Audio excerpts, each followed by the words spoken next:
we prepare to wrap up 2013, our partners at the American Red Cross just released its numbers regarding their relief and recovery efforts this year. So joining us live via Skype to talk about those numbers is Jonathan McNamara.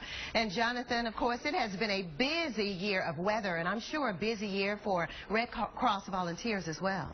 That it has. We've responded to over 146 large disasters across the country, starting after the new year with devastating floods in Mississippi, and then we went through the tornadoes that ravaged parts of the Midwest, including Oklahoma, and then obviously what we've seen with wildfires and then severe weather across the fall months. And this is balanced with over 52,000 home fires across the United States. And I had a chance when I deployed to Oklahoma to see that dynamic play out, where we were responding not only to the large disaster and canvassing neighborhoods to provide relief items to those affected by the tornado, we were also handling home fires in that area. And that's a dynamic that plays out across the country every day in the Red Cross system. And we're so grateful that we have so many dedicated volunteers that answer the call whenever it comes.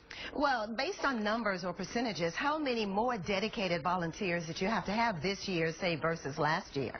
Well, we have over 16,000 relief workers who responded to an event across the Red Cross network, and that's communities all across the United States, and it's responding to house fires at 3 a.m. to help their neighbors who they might go to church with or school with, but then it's answering the call for the large disasters, and they happen on holidays, and unfortunately, they don't tend to send us an Outlook reminder, so our volunteers are dedicated, they're committed, and they respond whenever that call comes, and we're always analyzing what the needs are across our system, and we deliver those needs when the American people call. Yeah, Mother Nature doesn't have a timetable, if you will. Well, tell me about the relief efforts and the volunteers overseas in the Philippines, because the Red Cross was heavily involved in the disaster there. Yeah, it's been a massive outpouring from our sister chapters across the world, and the American Red Cross not only providing financial support, but logistical support, communication support, and then keeping a constant dialogue open to them to see how we can be engaged and how we can continue to support their efforts. As we know, it's going to be months and potentially years that we're going to be engaged in that relief effort, and this is what we're here for. This is what the American people donate to the Red Cross for. We're your Red Cross, and we're ready to respond at a moment's notice, and we'll continue to do that and provide that support to our sister chapters in the Philippines.